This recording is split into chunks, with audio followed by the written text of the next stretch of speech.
Alors, en cuisine, c'est un peu le dilemme classique, non? Faut-il choisir un appareil tout simple, qui fait le job et qui ne coûte pas cher, ou est-ce qu'on se laisse tenter par le dernier gadget à la mode, super sophistiqué?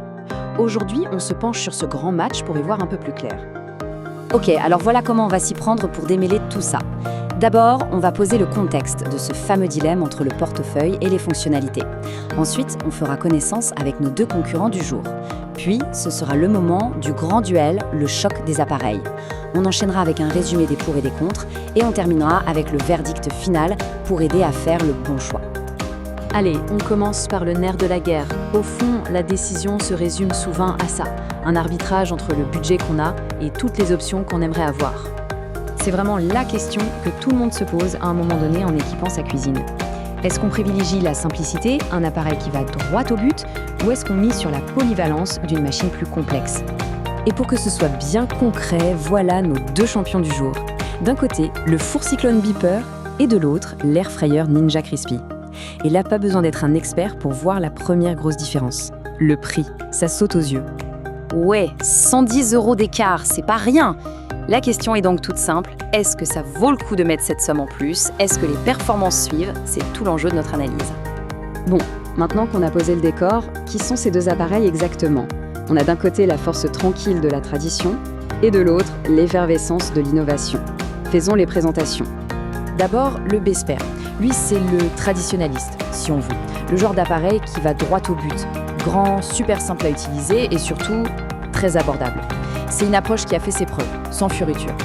Et en face, on a le moderniste, le Ninja Crispy. Là, on change complètement de registre. On parle d'un appareil intelligent, modulaire, super polyvalent. Bref, un système pensé pour la cuisine d'aujourd'hui qui veut faire bien plus que juste cuire. Ok, petit coup d'œil rapide sur la fiche technique pour voir ce qu'ils ont dans le ventre. On voit que le Ninja est un peu plus puissant, par contre le Beeper monte plus haut en température et surtout, regardez cette capacité, 18 litres, c'est gigantesque. On voit déjà que les deux ne jouent pas dans la même cour. Bon, les présentations sont faites. Maintenant, place au match. On va les faire s'affronter sur le ring, point par point, pour voir ce qu'ils valent vraiment au quotidien. La cuisson, la simplicité d'utilisation, la corvée de nettoyage, c'est parti.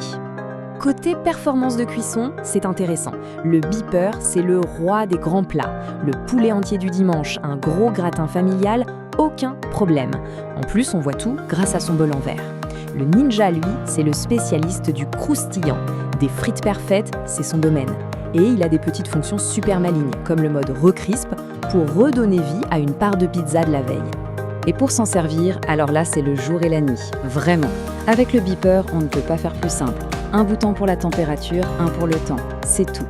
Le Ninja, c'est une autre histoire. Écran numérique, programme. Mais son vrai plus, c'est son système modulaire. On peut cuisiner, mettre le couvercle pour conserver au frigo et même servir directement à table. Moins de vaisselle, c'est toujours bon à prendre. Mais alors, s'il y a bien un domaine où le match est plié d'avance, c'est la capacité. Regardez-moi ça. On est à moins de 4 litres pour le Ninja, contre 18 litres pour le Beefeater. C'est juste énorme. Pour une grande famille ou quand on reçoit des amis, la différence est colossale. Et après avoir bien mangé, il faut nettoyer. Et là, il n'y a pas photo, le Ninja prend une sacrée longueur d'avance. Tout, absolument tout passe au lave-vaisselle. C'est super simple. Pour le Beeper, le grand bol en verre y va aussi, heureusement, mais son couvercle avec le système de chauffe, lui, il faut le nettoyer à la main et avec précaution. Ok, on a vu le combat en direct, c'est le moment de faire un résumé, de mettre tout ça noir sur blanc, histoire d'avoir une vision vraiment claire des forces et des faiblesses de chacun avant le verdict. Du côté du Beeper, c'est assez simple à résumer. Ses points forts, c'est clair, le prix, la capacité gigantesque et sa simplicité d'utilisation.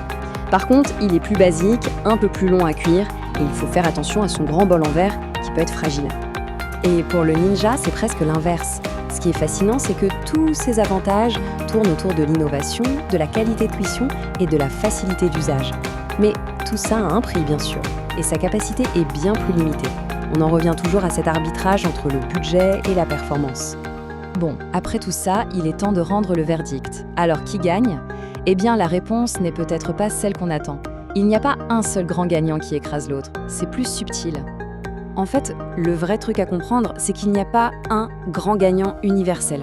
L'appareil idéal, ça dépend de ce qu'on cherche. Si la priorité absolue, c'est le budget, la simplicité et la possibilité de cuisiner pour beaucoup de monde, alors le Beeper est imbattable. Si au contraire, on recherche la perfection dans la cuisson, l'innovation et un maximum de confort au quotidien, alors le Ninja est le choix logique. Et cette phrase-là, elle résume tout parfaitement. La différence de prix s'explique parce qu'on n'achète pas la même chose. Avec le Beeper, on achète un bon four efficace. Avec le Ninja, on investit dans un système complet qui peut vraiment changer la façon de cuisiner tous les jours. Du coup, on termine avec la question qui tue, celle qui va vraiment aider à décider. Au fond, dans sa propre cuisine au quotidien, qu'est-ce qui prime ? Est-ce que c'est d'avoir de la place et de faire des économies ? Ou est-ce que c'est d'avoir un appareil pratique qui donne des résultats impeccables ? La réponse à cette question donne le nom du vainqueur. Ça va être passionnant de suivre l'évolution de ces technologies. Si le sujet t'intéresse, tous les liens vers les produits et les articles mentionnés sont juste en dessous, dans la description.